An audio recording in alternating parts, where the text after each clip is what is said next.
The Galactic Combat Academy floated in the void like a monument to organized violence, its crystalline spires gleaming with the self-satisfied shine of an institution that had never questioned its own superiority. For 3,000 years, it had churned out the galaxy's finest warriors, politicians, and generally insufferable individuals who believed that proper breeding and advanced technology were substitutes for actual survival instincts. The Academy's admission standards were legendarily strict, accepting only the cream of civilized society, which, according to their carefully maintained databases, definitely did not include anyone from the collection of radioactive death traps that lesser species called home. Terra, or Earth, as its inhabitants charmingly insisted on calling it, was categorically filed under Deathworld Class 7. Avoid at all costs. The filing clerks who had processed this designation had done so while wearing hazmat suits, despite reviewing only digital reports. The planet was a cosmic joke, a world where the dominant species had somehow survived despite being surrounded by creatures that could kill them in increasingly creative ways, weather patterns that changed with the temperament of a drunk Zephyrian, and a gravity well that would crush most civilized beings into a fine paste. So when Zephyr K-Line had somehow managed to slip through the Academy's admission algorithms, it had caused the kind of bureaucratic panic usually reserved for solar flares or budget meetings. The human girl was, by all civilized standards, a walking contradiction. She stood at an unremarkable 5'6", with a kind of lean build that suggested she had spent more time running from things that wanted to eat her than attending proper etiquette classes. Her dark hair was pulled back in a practical knot that screamed function over form, and her green eyes held the peculiar alertness of someone who had learned early that relaxation was often a prelude to becoming something else's dinner. The other students had initially treated her arrival with a kind of amused condescension, typically reserved for exotic pets. Here was a creature from the galactic backwater, somehow elevated beyond her natural station through what could only be described as a clerical error of cosmic proportions. They whispered about her in the corridors, placing bets on how long she would last before the first combat trial sent her running back to her primitive world, tail between her legs, assuming humans actually had tails, which remained a subject of heated debate in the xenobiology department. Among the Academy's most prestigious students was Vorthak Grimscale, third son of the Draconian royal house, heir to a fortune built on the systematic subjugation of lesser species, and possessor of an ego that required its own gravitational field. Standing 12 feet tall, even when making an effort to appear humble, Vorthak was the physical manifestation of genetic superiority complex. His scales gleamed with a kind of metallic perfection that came from millennia of selective breeding. His claws were manicured to razor sharpness, and his eyes burned with the cold fire of someone who had never encountered a problem that couldn't be solved by being larger, stronger, and infinitely more entitled than everyone else in the room.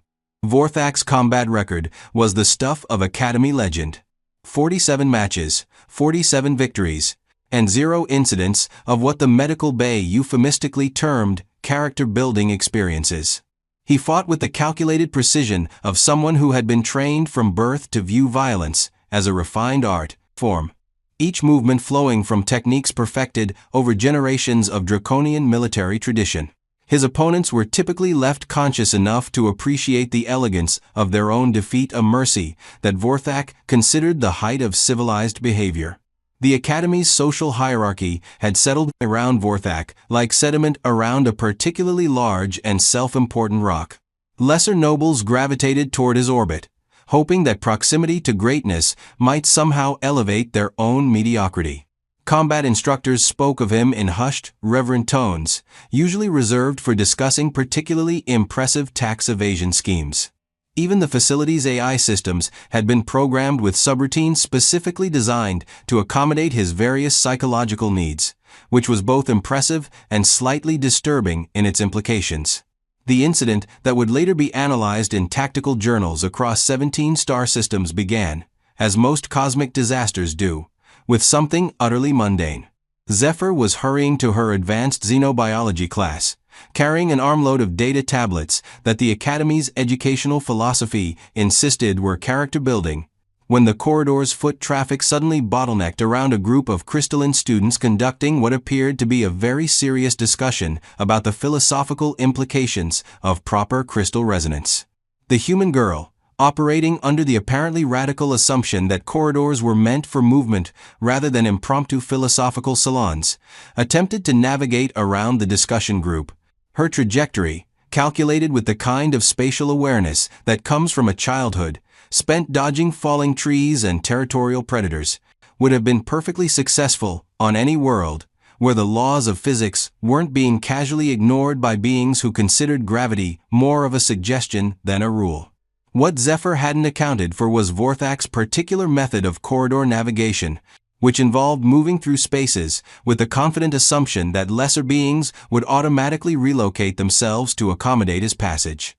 This approach had worked flawlessly for the better part of 2 decades, creating a kind of social wake that allowed him to travel from point A to point B, without ever acknowledging the existence of point C through Z. The collision, when it occurred, lasted perhaps 3 seconds. Zephyr, her spatial calculations suddenly invalidated by 12 feet of entitled draconian, bounced off Vorthak's armored torso with the kind of impact that would have sent most civilized beings into immediate medical crisis. Instead, she absorbed the momentum with a slight stumble, muttered something that sounded suspiciously like an apology, and continued toward her destination with the single-minded focus of someone who had more pressing concerns than the bruised feelings of oversized reptiles. For Vorthak, however, the incident represented a cosmic violation of the natural order. The physical contact, brief, accidental, and entirely inconsequential by any reasonable standard, had occurred without his permission, acknowledgement, or even awareness that such a thing was possible. In his carefully constructed worldview, beings of his stature simply did not get bumped into by creatures that could theoretically fit in his luggage. The draconian prince's roar of outrage echoed through the corridor with the kind of primal fury that evolution had specifically designed to make smaller creatures reconsider their life choices. Students scattered like leaves in a solar wind, their own survival instincts finally receiving the kind of workout that the Academy's safety protocols had been specifically designed to prevent. Data tablets clattered to the floor, philosophical discussions were abandoned mid-sentence, and several nearby environmental systems automatically activated their emergency ventilation protocols. "Impudent worm!" Vorthak bellowed, his voice carrying the kind of regal authority that had been refined over generations of shouting at servants. "You dare to touch your betters without permission." Zephyr turned around with the slow, deliberate movement of someone who had learned that sudden gestures around angry predators were generally contraindicated for continued survival. Her expression held the kind of patient resignation typically associated with dealing with particularly dramatic children or intoxicated relatives during family gatherings. "My apologies," she said, her tone carrying just enough sincerity to avoid being actively insulting while remaining completely devoid of actual remorse. The corridor was crowded. "I didn't see you." This response, which would have satisfied most reasonable beings and several unreasonable ones, struck Vorthak as roughly equivalent to being told that his entire genetic lineage had been a cosmic mistake. The suggestion that he could somehow be overlooked, that a being of his magnificence could escape notice, challenged fundamental assumptions about reality that had been built into his personality since birth. "Satisfaction," he declared, his claws extending with the kind of dramatic flair that suggested he had practiced this moment in front of mirrors. "I demand satisfaction for this insult." The Academy's combat protocols, designed by beings who understood that young warriors occasionally needed to work out their aggression on something more substantial than practice dummies, activated with bureaucratic efficiency. Notification chimes echoed through the corridor, summoning witnesses, recording equipment, and the kind of administrative oversight that would ensure any resulting violence remained within acceptable parameters for institutional liability purposes. Students materialized from adjoining corridors like spectators emerging from quantum foam, drawn by the prospect of witnessing either a comedy or a tragedy, outcomes that, in the Academy's social environment, were often indistinguishable. Betting pools formed, with the kind of spontaneous organization typically associated with crystal formation or tax collection. The odds, established through a complex algorithm that took into account species compatibility, combat experience, and general survival instincts, heavily favored the 12-foot draconian prince over the human girl who looked like she had been assembled from spare parts. Instructor Timelios materialized in the corridor with a kind of timing that suggested either remarkable situational awareness or a very sophisticated monitoring system. The crystalline warrior had been teaching combat techniques at the academy for longer than most species had been spacefaring, and his experience showed in the way he assessed the situation with a single glance that somehow managed to catalog every relevant variable while simultaneously expressing profound disappointment in the current generation of students. Combat trial, Thymelios announced, his crystalline voice carrying the kind of authority that made reality pay attention. Standard arena. Full monitoring. Academy rules apply. He paused, fixing Zephyr with a look that somehow managed to convey both sympathy and advance condolences. Are you certain about this, human? Zephyr shrugged with the kind of casual acceptance that suggested she had been expecting something like this to happen eventually. He seems pretty insistent about it. The combat arena materialized around them with the kind of seamless efficiency that made advanced technology look like magic and magic look like a second-rate special effects budget. Energy fields hummed to life, creating barriers that would contain the violence while allowing spectators to observe from a safe distance. Environmental systems adjusted atmospheric composition and gravity to neutral standards that would theoretically provide equal advantage to both participants, though the Academy's definition of neutral had been calibrated by committee and therefore satisfied no one completely. Vorthak entered the arena with the kind of ceremony typically reserved for religious observances or tax audits. His movements flowed through a series of traditional combat poses that had been refined over millennia to look impressive while simultaneously advertising his training, genetic superiority, and general availability for endorsement deals. Each gesture was precisely calculated to demonstrate strength, speed, and the kind of technical proficiency that came from having access to the finest combat instructors that inherited wealth could provide. The Draconian's combat style was a thing of terrible beauty, combining the raw physical power of his species with techniques that had been perfected through generations of systematic violence. His claws could punch through most known armor configurations, his scales provided natural protection against energy weapons, and his reach advantage meant that most opponents found themselves thoroughly defeated before they could close to effective striking distance. More importantly, his training had instilled the kind of tactical thinking that turned raw physical capability into systematic domination. Zephyr, by contrast, entered the arena with all the ceremony of someone going to check the mail. She wore the standard Academy training uniform, which had been designed to accommodate a wide variety of species configurations, and therefore looked properly functional on no one. Her only concession to the formal nature of the occasion was taking a moment to retie her hair, ensuring it wouldn't interfere with her vision during the upcoming festivities. The betting pools, which had been heavily favoring Vorthak, began to shift even further in his direction as spectators observed the apparent size differential. Several medical bots positioned themselves at strategic locations around the arena, their sensors already calculating probable injury patterns and treatment protocols. Academy regulations required that all combat trials be conducted with appropriate safety measures, but those same regulations acknowledged that some learning experiences necessarily involved a certain amount of character-building trauma. Combat trial begins in 30 seconds, Timelios announced, his voice carrying across the arena with crystalline clarity. Standard duration limits apply. Weapons are restricted to natural capabilities. Medical intervention will occur at instructor discretion or participant incapacitation. Vorthak spent the countdown period running through a series of stretching exercises that showcased his impressive flexibility while simultaneously reminding everyone present of his considerable physical advantages. His movements held the fluid grace of a predator that had never encountered anything capable of meaningful resistance, each motion flowing into the next, with the kind of casual perfection that suggested violence was simply another form of artistic expression. Zephyr used the same 30 seconds to observe her surroundings with the kind of systematic attention that suggested she was cataloging exits, potential weapons, and environmental factors that might become relevant in the immediate future. Her stance held none of Vorthak's dramatic flair, but there was something about her positioning that suggested she had given considerable thought to the physics of the situation. "Begin," Timelios commanded. Vorthak launched himself across the arena with a kind of explosive power that turned physics into a series of urgent suggestions. His approach was textbook perfect, a diagonal charge that would allow him to bring his full mass and momentum to bear while maintaining optimal positioning for follow-up strikes.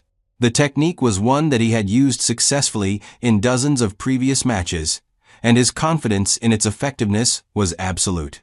The Draconian's opening strike was a thing of devastating beauty, his claws describing a precise arc that would have been lethal to most opponents and certainly impressive enough to satisfy the academic observers. The attack carried all the force of his considerable mass, backed by technique that had been refined through generations of military tradition and combat experience that had never encountered meaningful opposition. Zephyr wasn't there to receive it. The human girl had moved with the kind of efficient economy that suggested she had given considerable thought to conservation of energy. Rather than attempting to block or deflect Vorthak's charge, she had simply relocated herself to a position where his momentum would carry him past her rather than through her. The movement looked almost casual, as if she had stepped aside to avoid a particularly persistent street vendor rather than 12 feet of homicidal royalty. Vorthak's claws gouged impressive furrows in the arena floor as he struggled to arrest his momentum and reorient himself for a second attack. His training had prepared him for opponents who would attempt to match his strength with strength, his speed with speed, his technique with technique. It had not prepared him for someone who seemed to be operating under the assumption that the entire concept of direct confrontation was optional. The Draconian's second attack was more measured, a series of controlled strikes designed to force his opponent into a defensive pattern that would allow him to systematically break down her guard. Each movement flowed from established combat doctrine, creating opportunities while minimizing his own exposure to counterattack.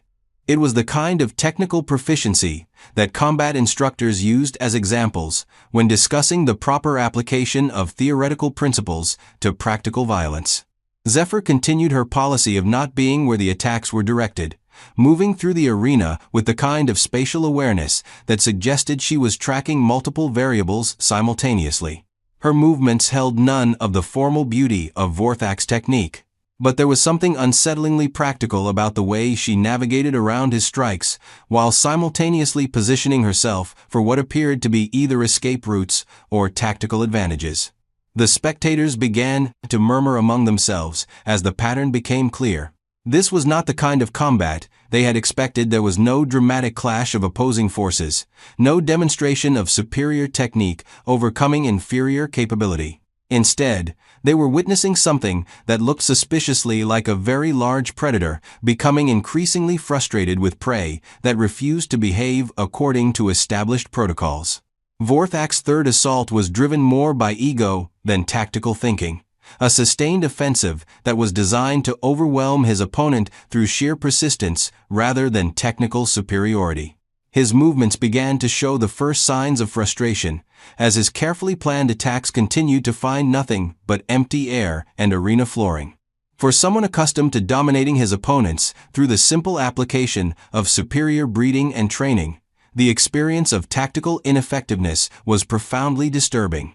It was during this third exchange that Zephyr began to demonstrate that her apparent passivity had been something closer to data collection.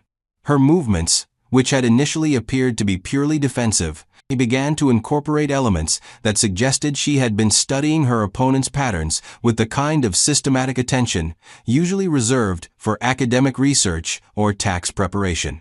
The human's first counterattack was delivered with the kind of casual efficiency that made it almost anticlimactic. While Vorthak was committed to a particularly impressive overhead strike, she stepped inside his reach and delivered what appeared to be a relatively gentle blow to his knee joint specifically. The kind of precise impact that 12-foot draconians had never needed to worry about because most opponents couldn't reach that particular structural weak point.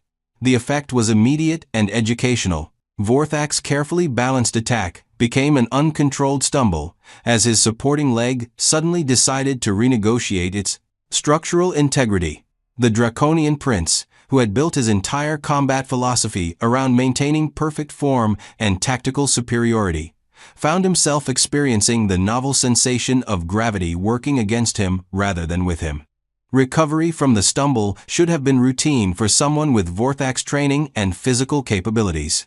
However, his recovery was complicated by the fact that Zephyr had used his moment of imbalance to position herself for what could only be described as a systematic application of leverage principles to draconian anatomy.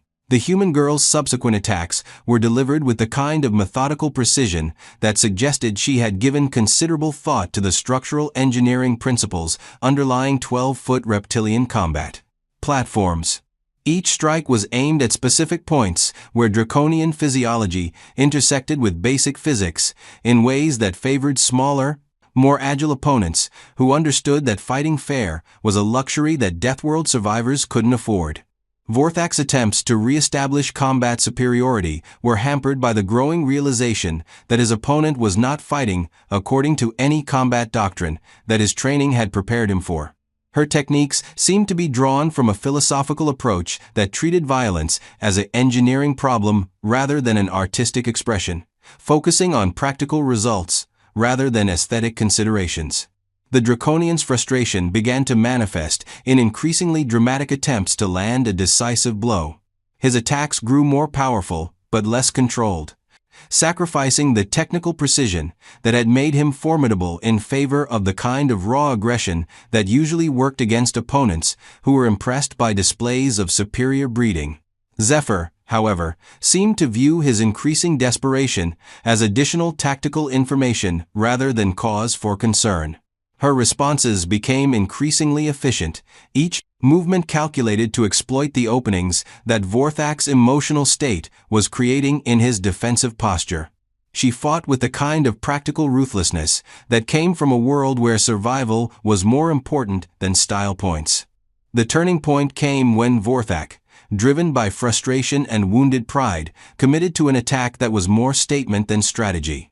His charge across the arena was powered by the kind of righteous fury that had never previously encountered meaningful opposition. His claws extended for what was intended to be a finishing strike that would restore the natural order of things. Zephyr's response demonstrated that humans had developed some interesting perspectives on natural order during their time on a world where everything was actively trying to kill them. Rather than attempting to meet force with force, she used the arena's environmental systems against her opponent in ways that the facility's designers had probably never intended. The human girl's leap carried her over Vorthak's charge, while simultaneously positioning her to use the arena's gravity generators as leverage for a strike that combined her momentum with the Draconian's own kinetic energy. The resulting impact was delivered with the kind of precision that suggested she had been calculating angles and force vectors while dodging his previous attacks. Vorthak's collision with the arena floor was both spectacular and educational.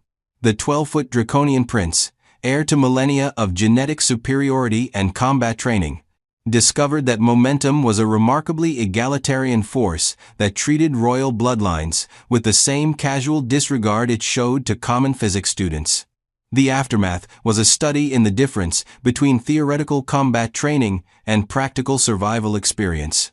Vorthak attempted to rise from the arena floor with the kind of dramatic flair that had always restored his dignity after previous setbacks, only to discover that dignity was apparently another luxury that his current situation couldn't support. Zephyr's follow-up attacks were delivered with the kind of systematic thoroughness that suggested she was working from a checklist of structural weak points that someone had thoughtfully compiled during previous encounters with oversized reptilian opponents. Each strike was precisely targeted to specific joints, nerve clusters, and balance points that draconian anatomy shared with other vertebrate species, regardless of scale or attitude. The spectators watched in fascination as their understanding of combat hierarchy underwent real-time revision. The betting pools, which had been heavily favoring genetic superiority and formal training, began to shift toward more practical considerations like situational awareness and the kind of tactical flexibility that came from spending one's formative years being chased by things with more teeth than social conscience. Vorthak's increasing desperation was evident in his attempts to use his superior reach and mass to overwhelm his opponent through brute force rather than technique. His attacks became wilder, more powerful, and significantly less effective as his emotional state began to interfere with the tactical thinking that his training had attempted to instill. The Draconian Prince's breakdown was not sudden, but rather a gradual erosion of the psychological foundations that had supported his worldview since childhood. Each failed attack chipped away at his certainty that genetic superiority and proper breeding were adequate substitutes for actual combat effectiveness. Each successful counterattack from his apparently inferior opponent forced him to reconsider assumptions that had never previously been questioned. The final phase of the combat trial resembled less a formal contest between trained warriors and more a practical demonstration of what happened when theoretical knowledge encountered empirical reality under controlled laboratory conditions. Vorthak's attempts to salvage his dignity through increasingly spectacular displays of royal prerogative were systematically dismantled by an opponent who seemed to view the entire proceedings as a particularly annoying obstacle getting to her next class. Zephyr's final attack was delivered with the kind of casual efficiency that made it almost anticlimactic. While Vorthak was committed to what was intended to be a devastating finishing move, she simply stepped inside his guard and applied leverage to his center of gravity in ways that 12 feet of draconian anatomy had never been designed to accommodate. The resulting impact sent the Prince of the Draconian Royal House into what could best be described as an unscheduled meeting with the arena floor, delivered with the kind of kinetic emphasis that made theoretical physics suddenly very practical and immediate. His landing was both comprehensive and final, the kind of educational experience that restructured fundamental assumptions about reality in real time. Instructor Timelios was drawing breath to call a halt to the proceedings when Vorthak's psychological infrastructure finally completed its systematic collapse. The Draconian Prince, heir to millennia of genetic superiority and combat tradition, discovered that pride was apparently another casualty of empirical reality testing under field conditions. The silence that followed was pregnant with the kind of implications that would require extensive committee meetings and policy revisions to address properly. Zephyr stood in the center of the arena with a kind of patient resignation that suggested she was already calculating the time required to file the necessary paperwork and get to her next appointment. Vorthak remained on the arena floor, his consciousness having apparently decided that tactical withdrawal was the better part of continued awareness.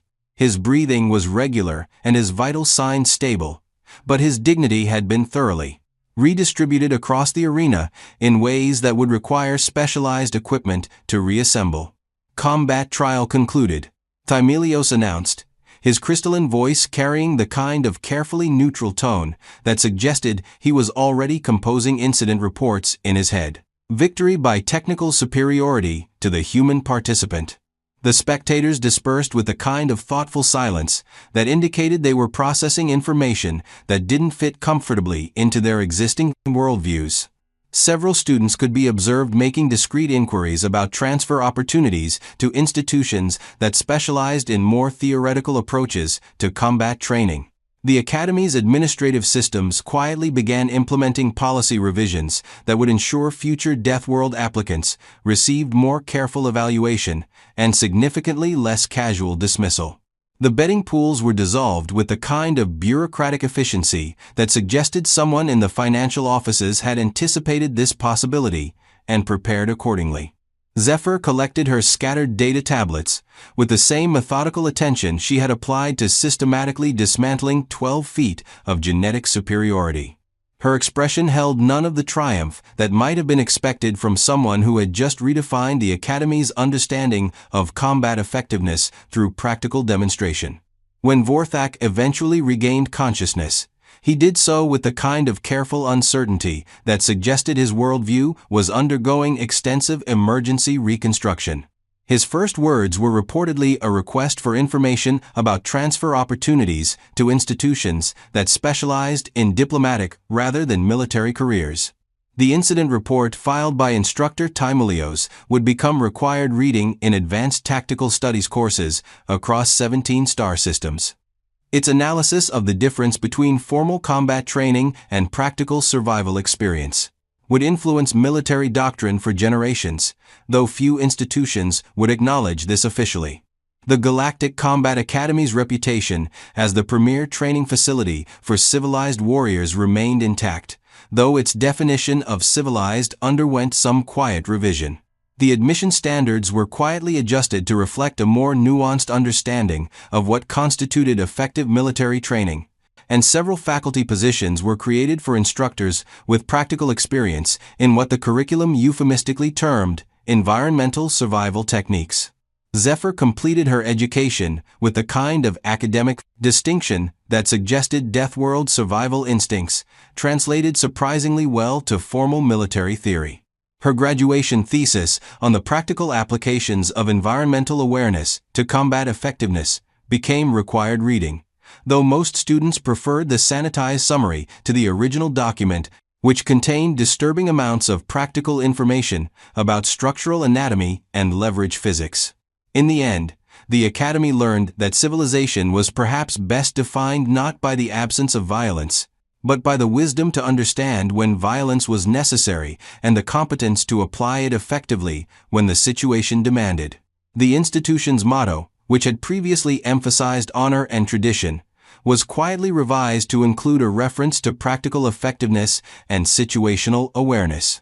The galaxy, for its part, discovered that Deathworlds produced a particular kind of graduate individuals who understood that survival was not a theoretical exercise and who approached problems with the kind of practical ruthlessness that came from environments where failure had permanent consequences. These graduates quickly became highly sought after by organizations that valued results over pedigree and effectiveness over ceremony. And somewhere in the administrative databases of the Galactic Combat Academy, Terra's classification was quietly revised from Deathworld Class 7, avoid at all costs, to Specialized Training Environment. Handle with appropriate respect. The change was accompanied by a note recommending that future applicants from such worlds receive evaluation protocols that focused on practical capability rather than genetic pedigree or family connections. The universe, as it turned out, had quite a sense of humor about the relationship between civilization and survival. The Academy's students learned this lesson the hard way, but they learned it thoroughly, and in the end, that was probably the most valuable education they could have received.